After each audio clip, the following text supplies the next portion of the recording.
한국 DMZ 평화생명동산에서는 코로나19 이후 다가올 미래에 대비해 질문과 해답을 찾는 시간을 마련했습니다.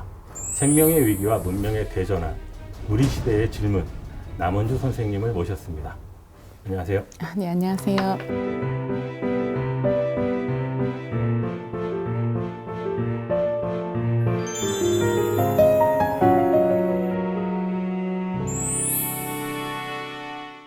코로나 바이러스가 왜 생겼는지를 한번 따져볼 필요가 있어요. 네. 사스라든지 신종플루라든지 지카 바이러스 같은 그렇게 대유행한 역병들을 보면 너무 자본주의적 그 농축산업이나 토지 이용을 자연 착취적으로 그렇죠. 네. 했던 것들 때문에 우리가 전혀 접할 수 없었던 동물들의 바이러스가 저희한테 옮겨왔기 때문에 생긴 일이거든요. 네. 아마존 열대우림은 지구상에서 20%의 산소를 생성하는 네. 그 지구의 허파라고 불리는 그렇죠. 곳인데요. 지금 현재 우리나라 국토에 11배나 되는 밀림이 없어졌어요. 네. 땅이 없어진 그 땅으로 다 개간을 한 거죠. 거기에 살고 있던 동물들이 다 동물들이, 생물들이 어디로 가겠어요. 그래서 네. 그런 생물들을 저희가 직접적으로 만나게 됨으로써 이제 이런 일들이 생기는 겁니다. 그 지구온난화, 그러니까 기후위기의 주범이 이제 이산화탄소인데요. 이산화탄소가 많이 발생되는 곳은요. 화석 연료를 사용하는 공장이나 자동차, 비행기, 네. 발전소라든지 네. 이런 걸 생각하지만 농업에서도 굉장히 많이 발생이 되고 그러니까요. 있습니다. 네. 가축이 내뿜는 메탄가스가 전체 온실가스의 15%를 차지해요. 네.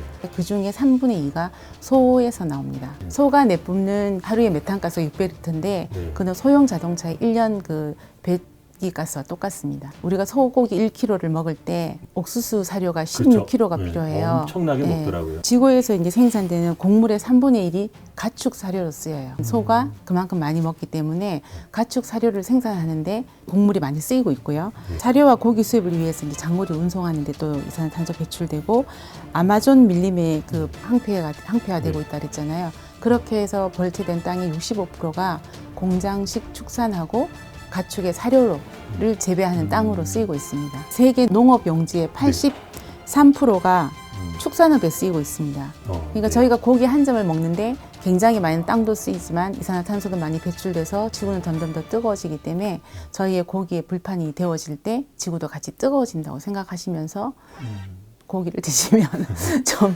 줄일 수 있을까요? 이산화탄소가 너무 많이 발생이 되면 지구층에 그 두껍게 그 막을 형성해서 지구 표면으로 들어온 태양 에너지가 바깥으로 배출되지 못하고 다시 대기권 밖으로 방출되는 걸 막아서 지구 표면의 온도를 올리게 되는 거죠. 그렇죠. 그래서 지구 온난화 현상이 생기게 되는 겁니다. 네. 지구 온난화의 주범이라고 하는 이산화탄소가 지구가 감당할 수 있는 능력을 초과했어요. 3조 톤이 지구가 감당할 수 있는 한계인데 지금 2조 톤을 넘고 있어서 위험한 상태라고 볼 수 있습니다. 네.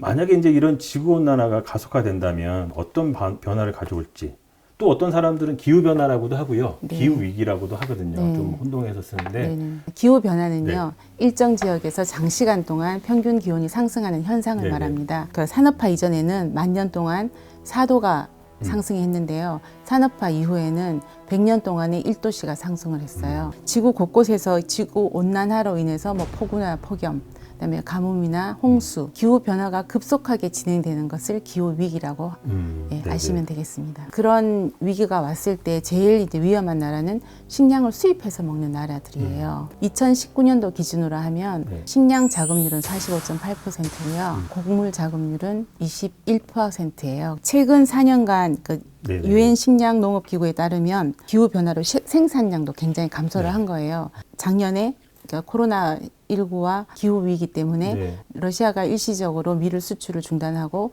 베트남이 쌀 수출을 중단을 선언했었죠.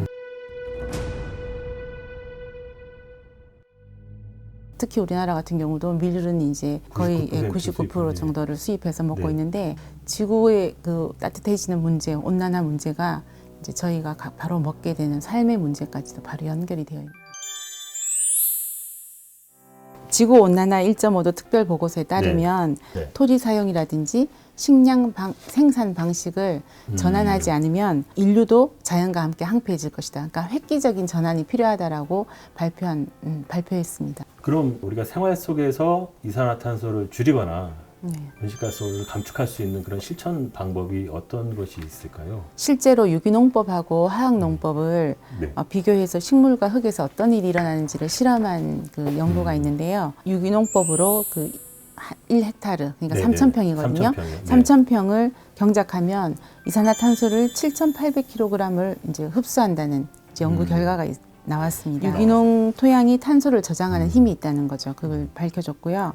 그다음에 반면에 화학농법으로 지었을 때는 어떻게 네. 됐냐 했더니 그 화학 비료나 제초제, 살충제, 뭐 이제 살균제 이런 것 네네네. 때문에 미생물이 제대로 자라지를 못해서 땅이 아까 말씀드린 대로 경화되고 탄소를 줄 수 있는 능력이 이제 없어지면서 가뭄과 홍수에 취약한 땅이 됩니다. 세상에 만약에 모든 경작지가 유기농으로 된다면 기후 위기는 눈에 띄게 줄어들 수 있는 거죠. 그렇죠. 유기농 땅이 이산화탄소를 다시 품어들이니까요.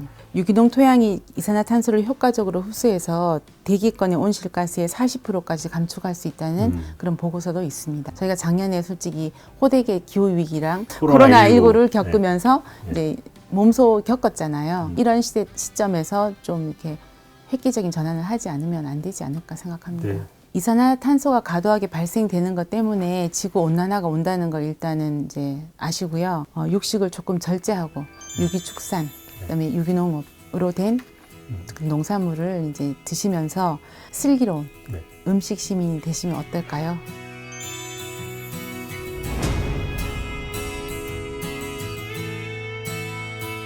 온라인으로 만나는 한국 DMZ 평화생명동산, 다음 시간에는 또 다른 질문과 해답을 듣고 찾아뵙겠습니다.